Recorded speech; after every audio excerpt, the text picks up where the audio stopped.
My name is Serena Webb.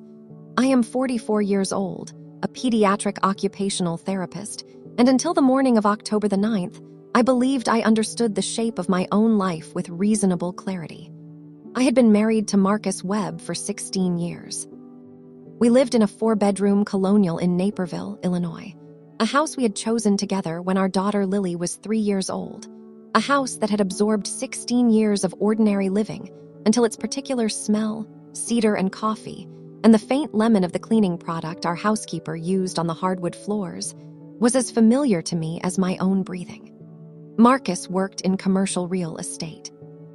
He was charming in the way that certain men are charming, effortlessly and almost involuntarily, the way sunlight is bright. People trusted him immediately. Clients loved him.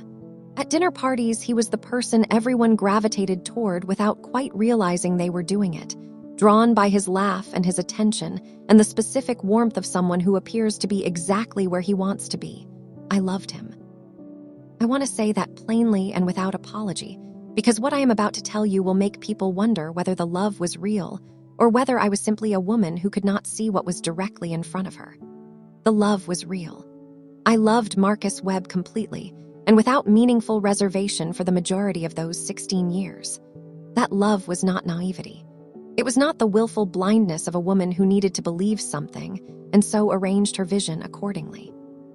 It was the ordinary, complicated, deeply specific love that is built slowly out of many years of shared ordinary life, out of arguments about the thermostat and grocery lists, and whose turn it was to call the plumber, out of 15 years of knowing someone's worst habits and smallest fears, and waking up beside them every morning and choosing, without drama or deliberation, to stay. I am telling you this because I want you to understand the full weight of what arrived in our mailbox on the morning of October the 9th. It was a Tuesday. I had an early patient, a 7-year-old boy named Ethan who had been working with me for 4 months on fine motor coordination, a serious and sweet child who concentrated on every task with his entire small face, and I was running slightly behind schedule. I had collected the mail from the box at the end of our driveway on my way back from walking Lily to the bus stop, the way I did every morning without thinking about it, and I sorted through it on the kitchen counter with one hand while pouring my second cup of coffee with the other, bills. A furniture catalog from a company I had ordered from once and somehow never been removed from. A birthday card for Lily from my mother in Phoenix, in a bright yellow envelope with a small hand-drawn sun on the back flap. And then a plain white envelope with no return address, addressed by hand to Serena Webb, not to Marcus and Serena, not to the household, specifically and only to me, with the single word personal printed in neat block capital letters in the upper left corner. I almost set it aside. I had 40 minutes before I needed to be in my car. I had a patient who needed my full attention and a coffee that was getting cold and a morning already running behind. I opened it anyway. There are moments when the body understands something before the mind catches up, and whatever instinct made me pause at that plain white envelope was considerably smarter than I was giving it credit for. Inside was a single photograph and a handwritten note on lined paper torn from a spiral notebook, the kind of paper that speaks of urgency, of someone reaching for the nearest available thing because the message could not wait for something more carefully composed. The note read, in its entirety, "She deserves to know who her father is. I thought you deserved to know too." The photograph was of a little girl. She appeared to be approximately 8 or 9 years old. She had dark brown eyes, and her hair was pulled back in a slightly uneven ponytail that had the look of something done in a hurry, or perhaps done by the child herself. She was smiling at whoever held the camera, and that smile stopped the entire world for me entirely, because it was Marcus's smile. Not a resemblance to his smile, not something that evoked or suggested it. It was his smile, duplicated with the startling exactness of genetics. The identical dimple on the left cheek. The identical way the outer corners of the eyes crinkled upward. The identical quality of warmth that had, for 16 years, made people feel that Marcus Webb was genuinely glad they existed. And she was wearing a green sweater. A cable-knit green sweater with small brass buttons down the front. I knew that sweater. I had purchased it 2 years earlier at a small boutique in downtown Naperville for our daughter Lily. It had fit her perfectly for one season and then disappeared from her closet. Marcus had told me when I asked that it had probably fallen out of the laundry basket at the dry cleaner. He had looked appropriately sorry when he said it. I had believed him without a second thought, the way you believe people you have been married to for 16 years, the way trust becomes so habitual it no longer feels like a choice.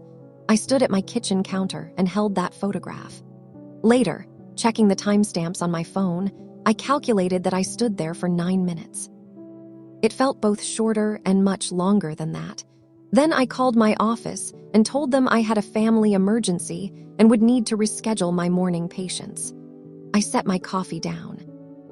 I sat at the kitchen table in the house I had filled with 16 years of living, and I looked at the photograph of a little girl with my husband's smile wearing my daughter's sweater.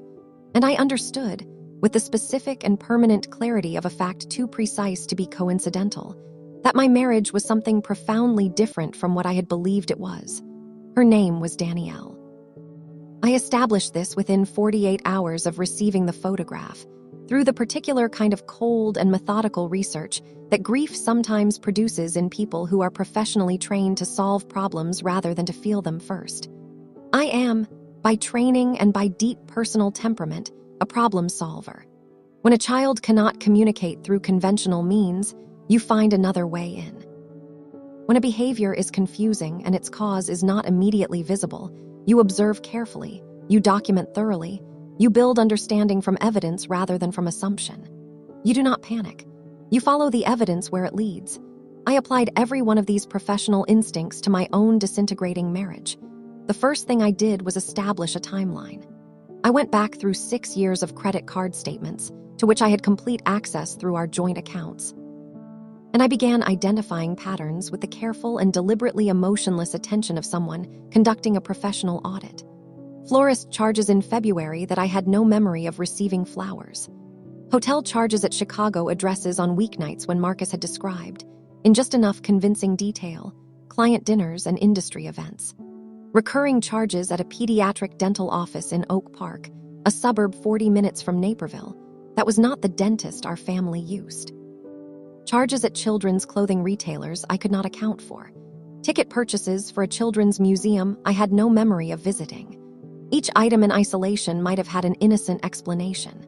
Seen together, across 6 years of statements, they told a story with only one coherent interpretation. In the second week of my investigation, I drove to Oak Park on a Thursday afternoon. I told Marcus I was visiting a graduate school friend who lived on the north side. He kissed my cheek, reminded me that Lily needed picking up from volleyball practice at 6, and told me to have a good time. I had located the address through property tax records, which are public documents in Illinois, searching under the name I had identified from school district enrollment records as Danielle's mother. Her name was Adrienne Moore. She was 37 years old. She had lived in the same Oak Park apartment building for 9 years. 9 years. I sat in my car across the street and did arithmetic without wanting to. 9 years ago, Marcus and I had been married for 7 years. We had just renovated our kitchen.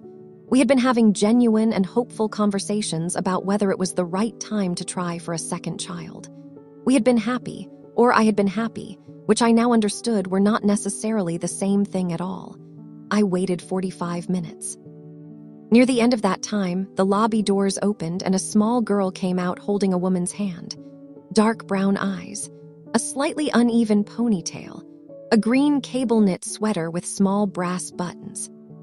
She skipped slightly as she walked, with the unconscious cheerfulness of a child in genuinely good spirits, and I watched her skip down the sidewalk toward the corner, and I understood with a completeness that left no room for anything else, the full and precise dimensions of what Marcus had built in Oak Park while I was living what I believed was our shared life in Naperville. I drove home. I made pasta for dinner. I helped Lily with her social studies homework. I watched the news with Marcus. I went to bed. I lay in the dark next to my husband of 16 years, and I did not cry because I had work to do, and crying was not part of the work. I need to tell you something about the decision I made in those early days, because it is the part of this story that I think matters most, more than the investigation, and more than the confrontation, and more than the legal proceedings that followed. I am a pediatric occupational therapist.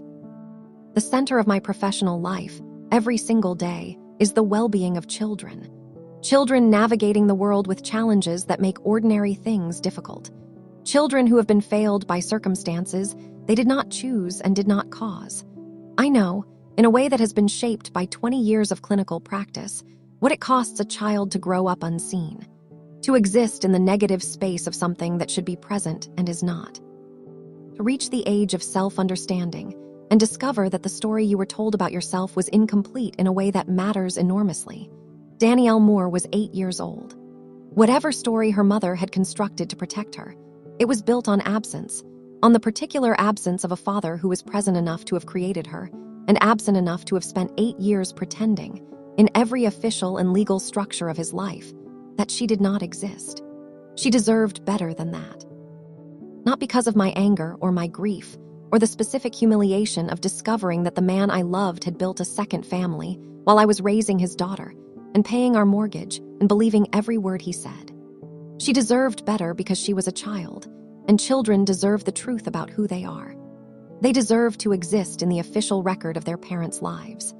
They deserve child support and health care, and the legal acknowledgement that a formally recognized child receives. And this particular child had been denied all of it for the entirety of her short life, through no fault of her own.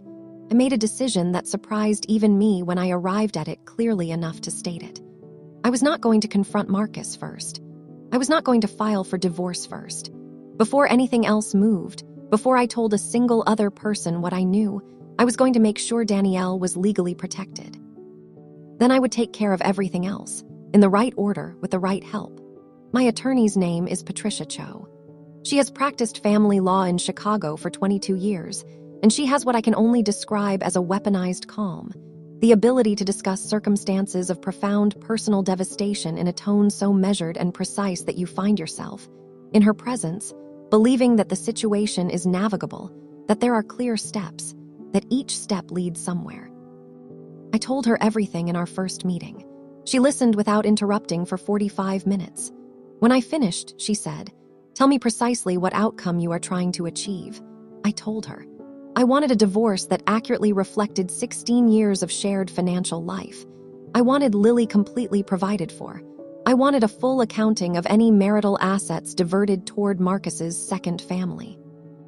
And I wanted Danielle more legally established as Marcus's dependent daughter, entitled to child support retroactive to her birth, entitled to health care, entitled to every legal protection she had been denied.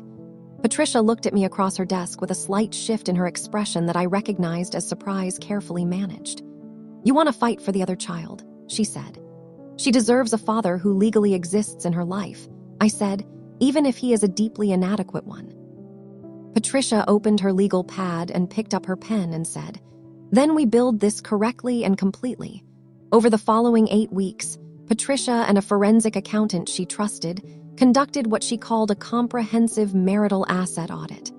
What emerged was worse than I had anticipated. Marcus had diverted approximately $340,000 from our joint marital estate over the previous 4 years alone, through inflated business expense claims, transfers to a personal account he had opened without my knowledge, and cash transactions with a regularity and pattern that were unmistakable once someone was looking for them with professional tools. $340,000 over 4 years. And this covered only the documented period. Building a second life has extraordinary costs. He had been spending mine to do it. I need to tell you about Adrienne Moore, because she is not the villain of this story, and I think it matters that you understand that. I believed, in the first weeks after October the 9th, that I hated her. But when Adrienne's attorney reached out to Patricia 3 months into proceedings, and the two women's situations became mutually visible, something happened that I had not expected. Adrienne asked whether she could speak to me directly. I agreed to take her call, and we talked for nearly an hour, and what I learned was that she had been lied to as completely as I had been. Marcus had told her, consistently, and for 9 years, that our marriage was a legal arrangement with no real substance, that he was planning to leave as soon as circumstances allowed. She had wanted to believe it, and so she had. The specific content of his lies to each of us was different, but their architecture was identical. Each story was designed to make the situation seem temporary and understandable, so that neither woman would look too closely at the full picture. At the end of our call, Adrian said, "I want Danielle to have what she deserves. Whatever you think of me, I want my daughter to have what she is owed." "So do I said. "That is exactly why we are doing this. We were not friends. We would not become friends. But we had a shared purpose, and that was enough. I chose a Saturday morning in January for the confrontation. 3 months after October the 9th, Lily was at a friend's house for the weekend. I made coffee, placed 2 cups on the kitchen table the way I had placed cups on that table on thousands of Saturday mornings, and sat down and waited. Marcus came downstairs slightly rumpled, comfortable in the way of weekend mornings, reaching automatically for the coffee. He sat across from me and reached for the paper. "I need to talk to you," I said. He looked up. His face was open and entirely unsuspecting, and I felt in that moment, for what I recognized even then was probably the last time, the full weight of everything I was about to lose. Not just the marriage, not just 16 years of particular domestic life, but the person I had believed he was. That person did not exist. The grief of losing someone who was never real is its own specific kind of devastating. "I know about Danielle," I said. 3 seconds of complete stillness. Then his face moved through a rapid sequence of expressions, each lasting only a fraction of a second, and he set the paper down with a deliberateness that was more revealing than if he had dropped it. "I know about Adrian Moore. I know about Oak Park. I know about 9 years. I know about the green sweater. I know about $340,000. My attorney will contact yours on Monday. I am asking you to leave the house today. Lily comes home Sunday evening, and I would prefer she not come home to whatever this becomes." He tried. He apologized. He cried, which I had not fully anticipated and which cost me more than I will acknowledge here. He told me he had never meant for it to go as far as it had, that it had begun as something small and become something he didn't know how to stop. When he finished, I said, "I believe you believe that, but every single time you drove to Oak Park you chose to go. Every time you told me you were somewhere else you chose to lie. You made those choices thousands of times over 9 years, and now I am making mine." He left by early afternoon. He did not look back at the house when he reversed out of the driveway. I watched from the upstairs window until his car turned the corner and disappeared. Then I called my mother in Phoenix and told her everything. She was quiet for a long time. Then she said simply, "What do you need?" "I need you to come," I said. She was on the first available flight the following morning. She did not ask questions. She simply came, which is something she has always done, and which I have spent her entire lifetime failing to adequately thank her for. The divorce took 11 months. Marcus contested the asset division initially, but Patricia's documentation was not susceptible to meaningful challenge, and his attorney eventually advised him to settle. The matter of Danielle ran on a separate family court track. The paternity proceeding was uncontested. The court established Danielle Moore as Marcus's legal dependent. It ordered child support retroactive to her birth. It added her to his health insurance. It gave her, in the precise and unsentimental language of family court, the legal existence in her father's life that she had been denied for 8 years. I was not legally required to involve myself in this outcome. It had nothing to do with my divorce settlement and served no narrow self-interest. I involved myself because she was a child who needed an advocate, and I was positioned to be one. And I could not choose otherwise and still be the person I believed myself to be. The meeting between Lily and Danielle happened the following autumn, in a park near my house, arranged carefully with input from everyone involved. Both mothers were present, but at a distance that allowed the meeting to belong to the girls rather than to the complicated adult circumstances surrounding them. I sat on a bench across the path and watched my daughter walk up to a 9-year-old girl with her father's eyes and her father's smile. Lily sat down on the grass beside her. She pointed at a cloud and said something I was too far away to hear. Danielle looked up at the sky and laughed. She pointed at another cloud. Lily nodded enthusiastically. I don't know what they will become to each other over the years. That is not mine to determine. But Danielle is seen now. She exists in the official record of her father's life. She has a sister who showed her cloud animals on a warm autumn afternoon. She has, I hope, the knowledge that there were adults who fought to make sure she was not left invisible. That was worth everything it cost. It has been 2 years since October the 9th. The Colonial in Naperville sold last spring. I live now in a smaller house in a neighborhood I chose entirely for myself, closer to my office, with a garden in the back that my mother and I planted together. Lily is 15. She has opinions about everything, most of them well considered, and she is becoming, with a steadiness I watch with something close to awe, a person of remarkable clarity and genuine kindness. Last month, I was promoted to clinical director of my practice. My mother flew in from Phoenix for the small dinner we had to celebrate. She brought a good bottle of wine and a card that said in her handwriting, "To the bravest person I know." I put the card in the same drawer where I keep the photograph, the little girl in the green sweater. I keep it because it was the thing that broke me open. And because sometimes the things that break us open are the things that make the most room. Serena Webb, pediatric occupational therapist, clinical director, mother of Lily, keeper of a garden. This is my life. It is mine. And I intend to keep it. True life stories, real women, real lives, real stories.